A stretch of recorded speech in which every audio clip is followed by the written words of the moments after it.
Anger is a secondary emotion. Now, what I mean by that is your problem is not anger. It's like an iceberg. Anger is the tip that reveals something deeper inside. Many people spend their whole life trying to overcome their anger. It never works because it's not the real issue. If you want to learn what the real issue is, stay with me. Thanks for listening to this edition of Living on the Edge with Chip Ingram.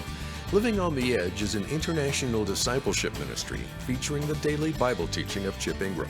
I'm Dave Drury. And in this program, Chip picks up where he left off last time in his series, Overcoming Emotions That Destroy, by explaining how we all wrestle with feelings of anger. Before we begin, if you've been encouraged by this series, would you take a minute after this message and share it with a friend? Now, you can do that through the Chip Ingram app or by sending them the free MP3s at livingontheedge.org.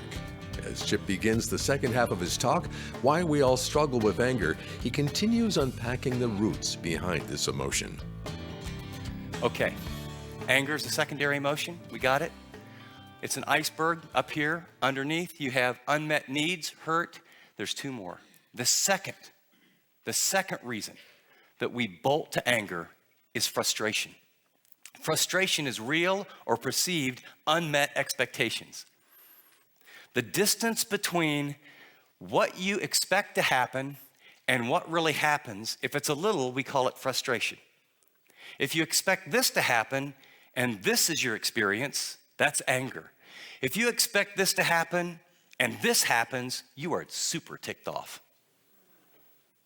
A lot of your anger is built into expectations. And by the way, this comes as a surprise. People actually cannot read your mind. You have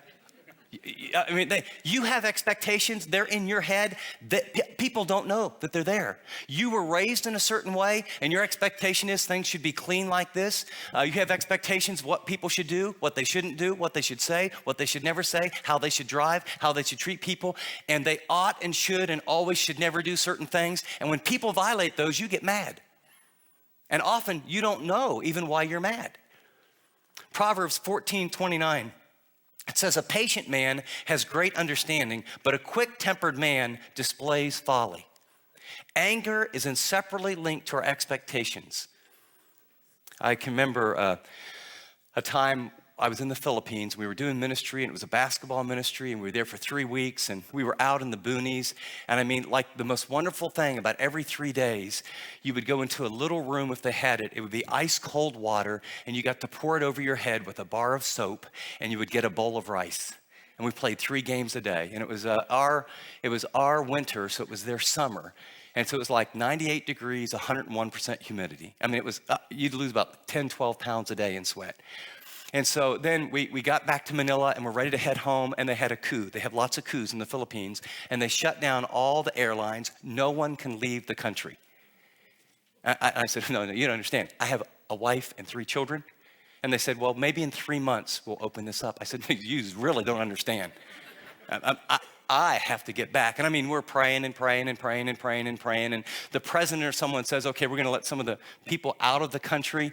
We get on a crowded plane for 17 hours, no food, no bowl of rice. I'm the happiest person you've ever seen in your life. I love this. This is great. Can I help you serve, the water that's warm to other passengers? I just want to help, stewardess. This is awesome. I love it. Okay? Picture number 1. Picture number 2. I'm with my family, and we were trying to save money. And so to save money, we had one of those very nonstop flights. And so we got on, and it was on time. And had 3 rather smaller kids at the time, and they gave us peanuts and 7-Up. And then we waited for an hour and a half. We got peanuts and pretzels on the next trip. Then we had just peanuts. And then we had pretzels and water. And it was about a 7-hour trip. It was exactly on time. It was exactly what they promised. And I was so ticked off at the end of that day. Why? I got something to eat. I had a clean seat. It took about 4 or 5 hours total instead of 16. When I was in the Philippines, my expectations were, if I can just get out of here, it'll be awesome. Happy camper. When I'm in America, they said a light snack. How is peanuts and 7-Up a light snack? Give me a break. I mean, like a little dinky sandwich or something, but I got 3 kids, man. They're just vomiting all over the back seat. They're going crazy. They're fighting with one another. Pretzels, peanuts, pretzels, peanuts. Give me a break, right? Expectations. Notice the biblical example here we have in Naaman. But Naaman became furious. 2 Kings 5, 11 and 12. Remember him? He wanted to be healed. And they said, well, go to the prophet in Israel. Man, God's doing great, miraculous things through him. So he comes to the prophet, and the prophet tells him to go wash in the river. And Naaman's furious and went away and said, indeed, I said to myself, he will surely come out. These are his expectations. Speaking of Elijah, he'll surely come out, stand, and call on the name of the Lord his God, and wave his hand over this place and heal the leprosy. And then he names a couple of his rivers in his hometown. And he said, aren't those waters better than any in Israel? Could I not wash in them and be clean? So he turned away in a rage. Isn't it interesting? He came to the prophet. He has expectations. If he does this, says a few little spiritual words, but instead the prophet goes, tell you what, why don't you go down to this river, dip 7 times, 6 won't work, and you'll be healed. How many times have you told God the way he has to work in your life? How many times have your expectations for other people about how they have to respond, when they have to respond? How many times is life not fair? You know, I expected my marriage to be trouble-free, right? I expected when my kids got to be 20 or 22 to 3, 24 years old and they were really grown, my major parenting would be done, right? You know, I expected when I worked really hard, trusted God, gave generously, tried to stay in shape, I wouldn't be the one to get in cancer. But God was in charge. Naaman, go do it this way. So much of our anger is this distance between what we experience and these unconscious expectations that we have. Notice in 1 Chronicles 15:29, and it happened as the Ark of the Covenant of the Lord came to the city of David that Michal, Saul's daughter, looked through a window and saw the king whirling and playing music, and she despised him in her heart. Her experience and expectations were kings always act this way. His behavior is embarrassing me. Therefore, she bolted to anger, and the result, she despised him. What expectations for those of you who are married do you have of your mate that you just assume are from God and are right and are really from your family background and origin, that they do things differently than you expect, and you have this resentment in your heart? See, this anger stuff really deals with deep transformational issues from the inside out. Let me give you a tool. This is how to communicate your frustration. It's the I desire versus I demand expectations. And here's what happens is when you can change what your expectations are, they become a demand. They basically become it ought, it should, it always, it never. When you hear yourself saying those words, those are demands. Life ought to be fair. My kids ought to call. My marriage should be fulfilling all the time. I ought to make more money. I should have been promoted. Ought, should, always, never are demand statements.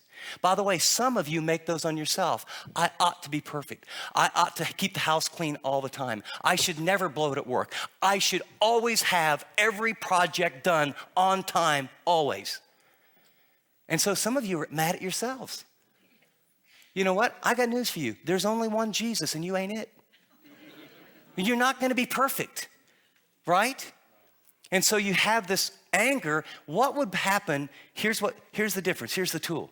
You start, and I actually have to write these down. I have to write everything down. I'm a little slow. I desire to have a fulfilling and deep marriage, even in a fallen world. I desire and long to have a deep, wonderful relationship with my grown kids, even though now with their own kids and lifestyles, they don't respond as quickly as I would like. I wish, I desire, I long for, Lord, I hope. You see the difference? So when you have a desire that doesn't come through, you have disappointment. And everyone has disappointment. When you make a demand and it doesn't come through, you have anger. And so many of your anger issues and my anger issues are rooted in unconscious expectations that you don't even know that are there.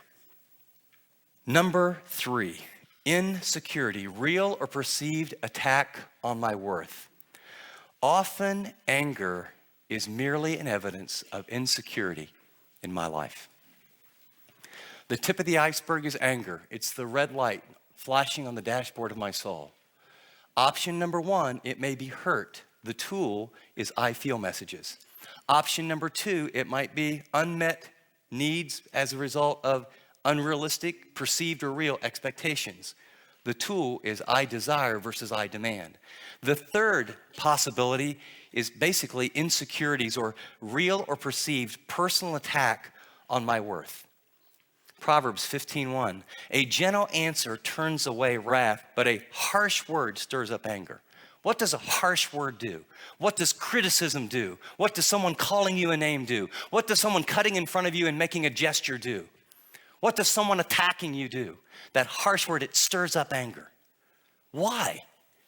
Because your personhood has been attacked. Your value has been attacked. And sometimes your safety has been attacked. And anger is probably a very wise and good response.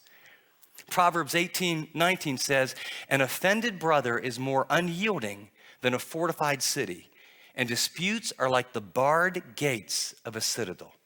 Why? An offended brother, when you attack or when you're attacked, when your personhood, when your security is attacked, I'll tell you what, the bars go up. Again, let me read a quick overview of this that I think puts it more succinctly than I can. When we feel threatened, we tend to call a red alert. Unfortunately, we usually do it automatically without properly assessing the risk. We do it over small, insignificant things as well as big, overwhelming issues. Whether the impending intruder is a mouse or a monster, we gear up for action with almost the same intensity. We get fuming mad when a stranger flips us off on the highway, when our spouse has been unfaithful, when the store clerk makes a rude comment, when the boss takes credit for all the work that we did, when there's a long line at the bank, and when we discover our teenager stole some money. We need to stop and assess the situation before we blast in with heavy artillery. I came to a little window, and I've shared this before, and I shared it when we started, is that I believe that everybody is desperately insecure. If you study Genesis chapter 3, you'll find that when sin entered the world, a new pattern occurred. God calls out, Adam, where are you? Adam's response is, I heard you coming, therefore I was afraid. Why? Sin had entered. He now sees he's inadequate. He's self-conscious for the first time. That inadequacy produces fear rooted in shame. Therefore, I hid. Inadequacy or insecurity creates a fear of others seeing me as I am, and so I hide. Paul Tournier wrote a little book that had a fabulous impact on my life called The Strong and the Weak, Swiss psychologist, translated from French to English. And he interviewed all these people in his practice and basically realized that everyone's desperately insecure. Some people have strong reactions. They power up, they yell, they scream, they tell you how many people report to them, how much money they make, where they live, where their zip code is, what they drive. And they do that to keep a distance, and it works. Other people feel desperately insecure, and they use weak reactions. They look at the floor, they're shy, they withdraw, they tell you all their problems, they're like a victim. And after you hear the sad story the 7th time, you kind of see them in church and say, I think I'll use the other hallway. Both keep people at a distance. When I discovered, you know what, Ingram, you're going to be insecure the rest of your life. Your only security is in Christ. It removes the threat. Why should I care if someone I don't know flips me off in the highway? I mean, who's this guy? My angry response when my security is threatened tells me a lot more about the level of insecurity I have than the stupidity of the driver that just did that. When someone says a harsh word and my immediate reaction is, hey, what'd you say? Where's that coming from?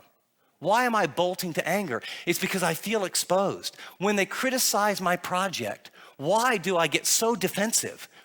Well, because it's really an attack on me. Do you get it? Notice in Scripture here, we've got a couple good examples of both Saul and the Jewish leaders. You know the story, right? David has now killed Goliath, and Saul has put him over the army. And we can pick up the story. So David went wherever Saul sent him, and he behaved wisely. And Saul sent him out, men of war. He was accepted in the sight of all the people, and also Saul's servants. And it happened that as they were coming home, David was returning, and they began to sing this song. You know, Saul has slain his thousands, and David his 10,000s. And Saul hears this. And instead of saying, wow, I must be a great delegator, I'm really looking to build a legacy, I'm empowering other people, and the goal, it's God's Israel, we are making real progress, he's threatened. He thinks, uh-oh, I'm the king. And it says, then Saul was very angry, and the saying displeased him. They have ascribed to David 10,000, and to me 1,000. Now what more can he have but the kingdom? There's a very insecure man at the success of other people. The same thing happens in the religious leaders. You pick up the story in Acts 5, and through the hands of the apostles, signs and wonders are being done.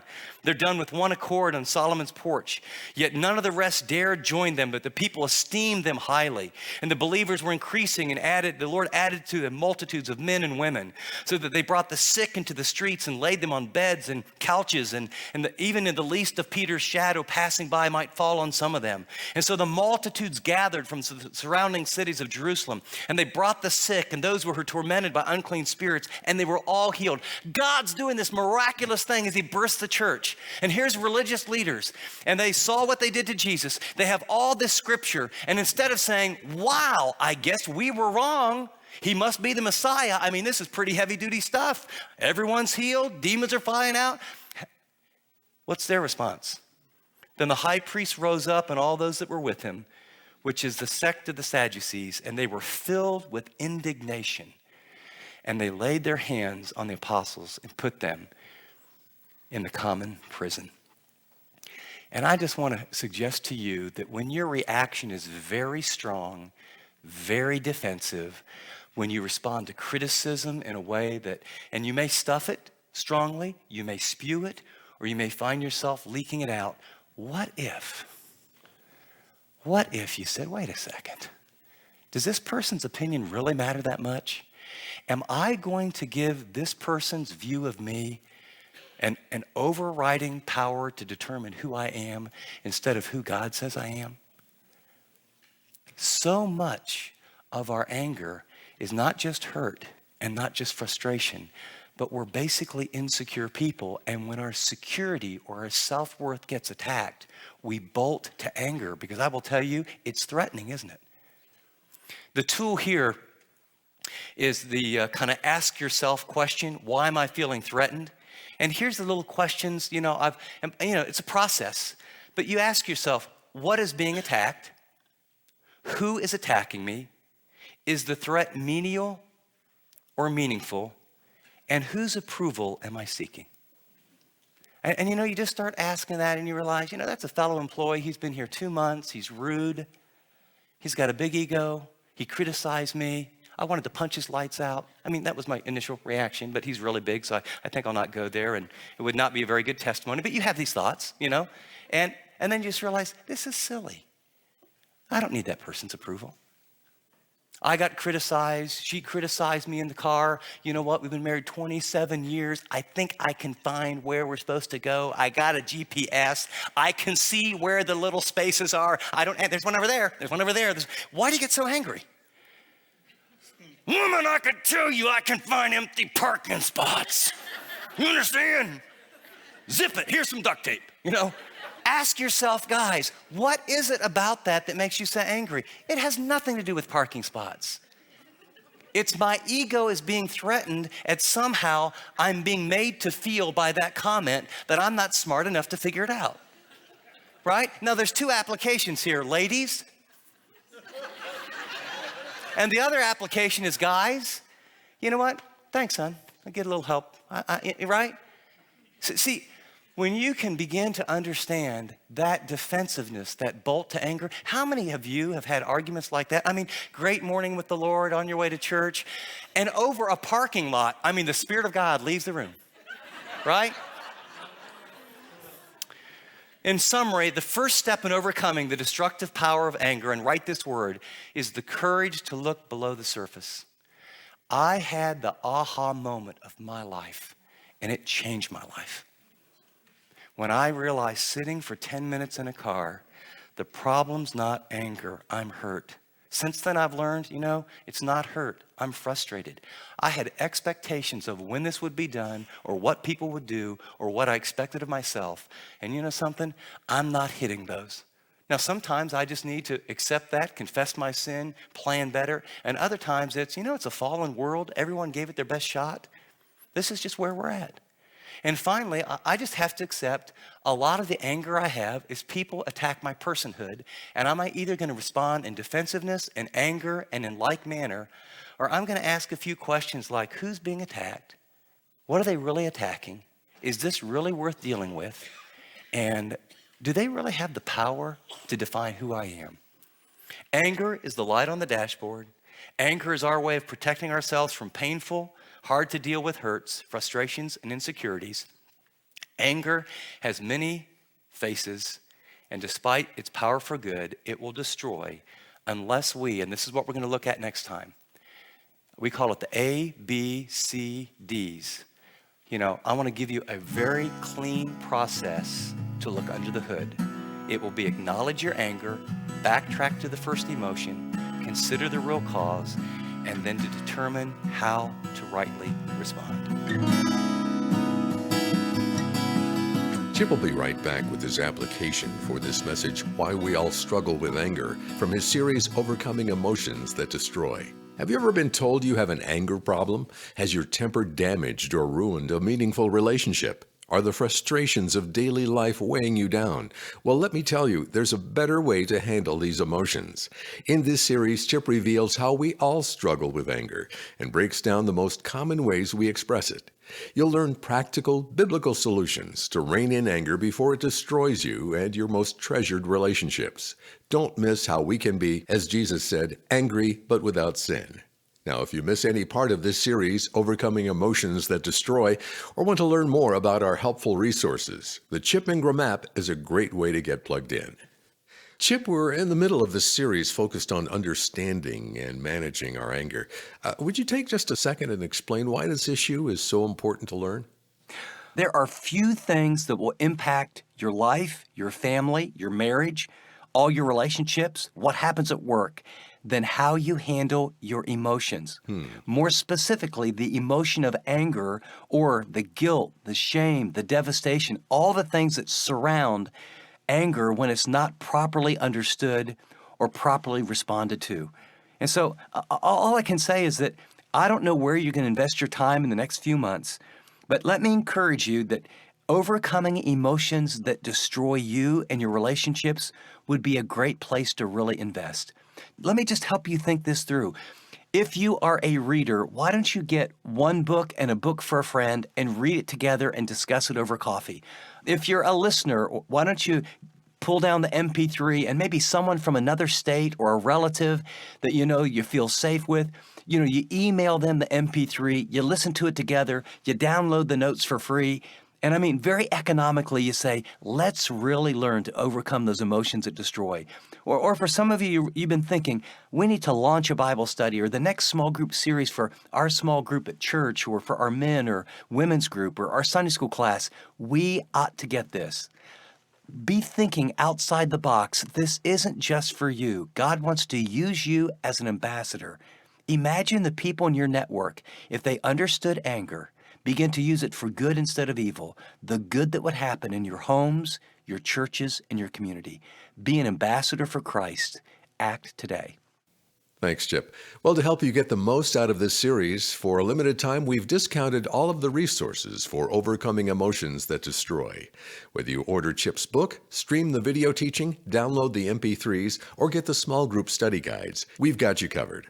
Learn more about the discounts on all of the series resources by going to livingontheedge.org or by calling 888-333-6003.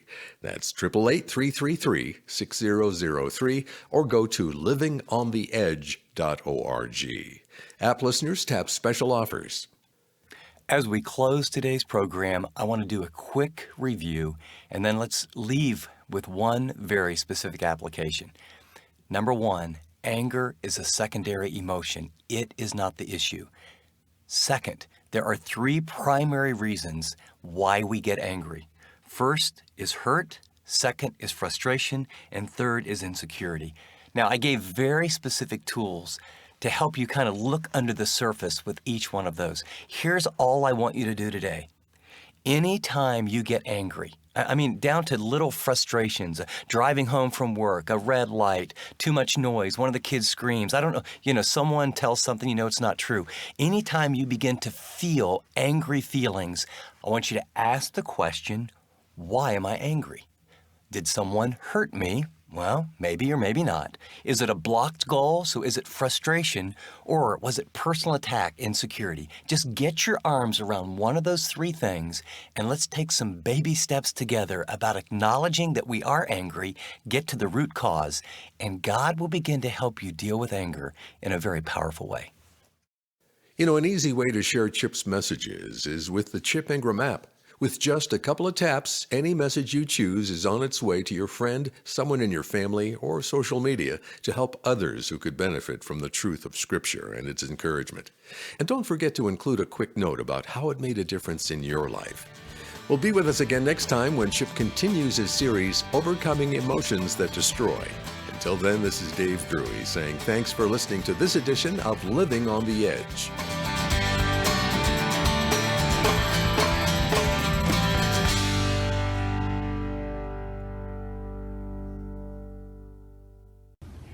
Thanks so much for watching this video. If you'd like to watch more content like this, click and subscribe here to our channel. And by the way, if you'd like to know more about Living on the Edge, find out about more resources, maybe get on the mailing list, go to livingontheedge.org. See you next time.